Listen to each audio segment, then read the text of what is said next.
ಎಲ್ಲ ನನ್ನ ಪ್ರೀತಿಯ ಸ್ನೇಹಿತರಿಗೆ ನಿಮ್ಮ ರಘುರಾಮ್ ಮಾಡುವ ಆತ್ಮೀಯ ನಮಸ್ಕಾರಗಳು.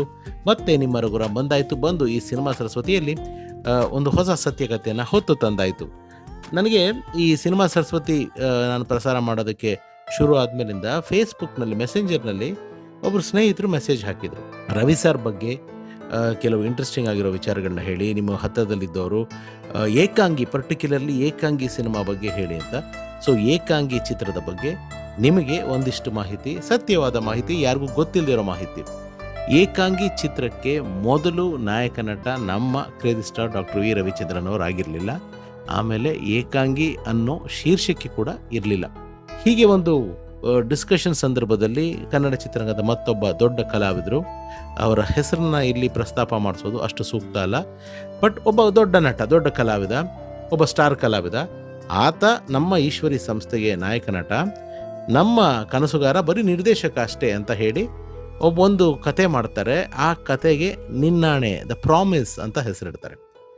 ಆ ಪ್ರಾಮಿಸ್ ಅಂತ ಹೆಸರಿಟ್ಟು ಎಲ್ಲ ಇನ್ನೇನು ಸಿನಿಮಾ ಸ್ಟಾರ್ಟ್ ಆಗಬೇಕು ಅನ್ನೋ ಟೈಮ್ನಲ್ಲಿ ಆ ಸಿನಿಮಾ ಕಾರಣಾಂತರಗಳಿಂದ ಆ ನಾಯಕ ನಟನೊಂದಿಗೆ ಮುಂದುವರ್ಸೋಕ್ಕೆ ಆಗಲಿಲ್ಲ. ಆಗ ನಮ್ಮ ರವಿ ಸರ್ ಅವರ ಸಹೋದರ ಶ್ರೀ ವಿ ಬಾಲಾಜಿ ಅವ್ರದ್ದು ಪ್ರೀತ್ಸೋಣ ಬಾ ಅಂತ ಒಂದು ಸಿನಿಮಾ, ಅದು ಮೊದಲು ಕಾಲೇಜ್ ಅನ್ನೋ ಹೆಸರಲ್ಲಿ ಶುರು ಆಗುತ್ತೆ, ಆಮೇಲೆ ಪ್ರೀತ್ಸೋಣ ಬಾ ಅನ್ನೋ ಹೆಸರು ಬರುತ್ತೆ, ನಂತರ ಅದು ಅಹಂ ಪ್ರೇಮಸ್ಮಿ ಆಗುತ್ತೆ. ಆ ಸಿನಿಮಾದ ಚಿತ್ರೀಕರಣ ನಡೀತಿತ್ತು.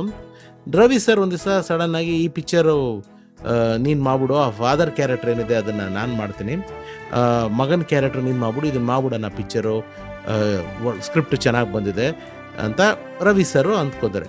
ಬಟ್ ಬಾಲಾಜಿ ಸರ್ಗೆ ಅದು ಏನು ಮನಸ್ಸಿನಲ್ಲಿತ್ತೋ ಅಥವಾ ಏನು ಬ್ಲಾಕೇಜ್ ಇತ್ತೋ ಗೊತ್ತಿಲ್ಲ.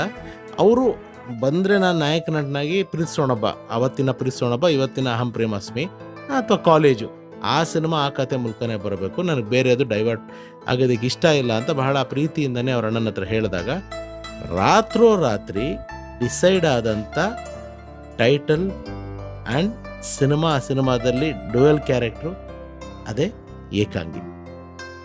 ಈ ಏಕಾಂಗಿ ರವಿ ಸರ್ಗೆ ಅಂದರೆ ಅವರ ಒಂದು ಏನು ಹೇಳ್ತಾರೆ, ಅವರ ರೆಗ್ಯುಲರ್ ವೇ ಆಫ್ ಫಿಲ್ಮ್ ಮೇಕಿಂಗ್ನ ಬ್ರೇಕ್ ಮಾಡಿದಂಥ ಸಿನಿಮಾ.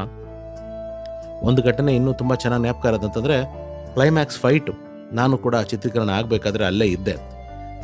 ಪ್ರಕಾಶ್ ರೈ ಅವರು ಲಾರಿ ತೊಗೊಂಬಂದು ಸೆಟ್ ಒಳಗಡೆ ಬಂದು ಇದು ಮಾಡ್ತಾರೆ. ಅದು ಪೂಜೆ ಗೀಜೆ ಎಲ್ಲ ಆಯಿತು, ಪೂಜೆ ಎಲ್ಲ ಆಗಿ ಆ ಶಾರ್ಟ್ ತೆಗಿಬೇಕು. ಆ ಶಾರ್ಟ್ ತೆಗಿಬೇಕಾದ್ರೆ ನಮಗೆಲ್ಲ ಒಂಥರ, ಯಾಕೆಂದರೆ ಅದೊಂದು ಮನೆಯೇ, ಅದು ಆ ಸೆಟ್ ಅಂತ ನಾನು ಹೇಳೋದೇ ಇಲ್ಲ, ಅದ್ಭುತವಾದ ಒಂದು ಕನಸುಗಾರನ ಕಲ್ಪನೆ ಅದು. ಅಲ್ಲಿ ಅಷ್ಟು ಚೆನ್ನಾಗಿತ್ತು, ಅದ್ರ ಜೊತೆ ಕನೆಕ್ಟ್ ಇತ್ತು ನಮಗೆ. ಏನೋ ಹೊಡೆದೋಗ್ಬಿಡುತ್ತಲ್ಲ ಇವತ್ತು ಒಂದು ಪೋರ್ಷನ್ ಸೆಟ್ ಇದು ಅಂತೆಲ್ಲ ಹೇಳ್ತಿರ್ಬೇಕಾದ್ರೆ ನಾವೆಲ್ಲ ಡಲ್ಲಾಗಿರೋದನ್ನು ಗಮನಿಸಿ ರವಿ ಸರ್ ಹೇಳಿದ್ದು, ಏನ್ರೋ ಯಾಕೋ ಎಲ್ಲ ಡಲ್ಲಾಗಿದ್ದೀರಾ? ಇಲ್ಲ ಸೆಟ್ಟು ಇದು, ನೀವೆಲ್ಲ ಬರೀ ಸೆಟ್ ಹಾಳಾಗುತ್ತೆ, ಹೊಡೆದೋಗುತ್ತೆ ಅಂತ ಯೋಚನೆ ಮಾಡ್ತಿದ್ದೀರಾ. ನಾನು ಥಿಯೇಟ್ರಲ್ಲಿ ಈ ಶಾರ್ಟ್ಗೆ ಜನ ಹೆಂಗಿರ್ತಾರೆ ಅನ್ನೋದನ್ನು ಯೋಚನೆ ಮಾಡ್ತಾ ಇದ್ದೀನಿ. ಜನಕ್ಕೆ ಯಾವತ್ತೂ ನಾವು ಮೋಸ ಮಾಡಬಾರ್ದು. ಏನು ಬೇಕೋ ಸ್ಕ್ರೀನ್, ಏನು ಬೇಕೋ ಹೊಡಿಬೇಕು, ಸೆಟ್ ಖರ್ಚು ಮಾಡಿ ಹಾಕಬೇಕು ಅಂತ ಹೇಳಿ ಅವ್ರು ಹೇಳಿದ ಮಾತು ಇನ್ನೂ ನನ್ನ ಮನಸ್ಸಿನಲ್ಲಿ ಅಚ್ಚಾಗಿ ಹೊಡೆದಿದೆ. ಅಂದರೆ ಸಿನಿಮಾ ಅಂತಂದರೆ ಇಷ್ಟು ಪ್ರೀತಿಸ್ತಿದ್ರು ನಮ್ಮ ಕನಸುಗಾರ ಡಾಕ್ಟರ್ ವಿ ರವಿಚಂದ್ರನ್ ಅವರು. ಸೊ ಹೀಗೆ FBನಲ್ಲಿ ನನಗೆ ಖುಷಿ ಆಯಿತು. ಈ ರೀತಿ ಒಬ್ಬರು ಒಂದು ಚಿತ್ರದ ಬಗ್ಗೆ ಮಾಹಿತಿ ಅಂತ ಹೇಳಿದಾಗ, ನೀವು ನನ್ನ ವಾಟ್ಸಪ್ಪಲ್ಲಾಗಲಿ ಅಥವಾ FBನಲ್ಲಾಗಲಿ ಇನ್ಸ್ಟಾನಲ್ಲಾಗಲಿ ನೀವು ಯಾವುದೇ ಈ ಥರದ ಮಾಹಿತಿ ಬೇಕಿದ್ದರೆ ಕಳಿಸ್ಕೊಡಿ. ನನಗೆ ಅದು ಸತ್ಯವಾಗಿ ನಿಖರವಾಗಿ ಗೊತ್ತಿದ್ದರೆ ಹಾನೆಸ್ಟಾಗಿ ನಿಮ್ಮ ಮುಂದೆ ನಾನು ಹೇಳೋದಕ್ಕೆ ಅಥವಾ ನಿಮ್ಮ ಮುಂದೆ ಅದನ್ನು ಪ್ರಸ್ತುತಪಡಿಸೋದಕ್ಕೆ ಪ್ರಯತ್ನ ಪಡ್ತೀನಿ ಅಂತ ಹೇಳ್ತಾ ಈ ಕಥೆನ ಇಲ್ಲಿ ಮುಕ್ತಾಯ ಮಾಡ್ತಿದ್ದೀನಿ. ಈ ಕಥೆ ನಿಮಗೆ ಖುಷಿ ಕೊಟ್ಟಿದ್ರೆ ನಮ್ಮ ಶ್ರಮ ಸಾರ್ಥಕ ಅಂತ ತಿಳಿಸ್ತಾ, ಮತ್ತೆ ಮುಂದಿನ ಸಿನಿಮಾ ಸರಸ್ವತಿಯಲ್ಲಿ ಇನ್ನೊಂದು ಹೊಸ ಸತ್ಯಕಥೆಯೊಂದಿಗೆ ಭೇಟಿಯಾಗ್ತೀನಿ. ಇದು ಸಿನಿಮಾ ಸರಸ್ವತಿ ಬೆಳ್ಳಿ ಪರದೆಯ ಸತ್ಯ ಘಟನೆಗಳ ಪ್ರಸ್ತುತಿ. ಎಲ್ರಿಗೂ ಒಳ್ಳೆಯದಾಗಲಿ, ಸರ್ವೇ ಜನ ಸುಖಿನೋ ಭವಂತು. ನಾನು ನಿಮ್ಮ ರಘುರಾಮ್. Love you all. ನಮಸ್ಕಾರ.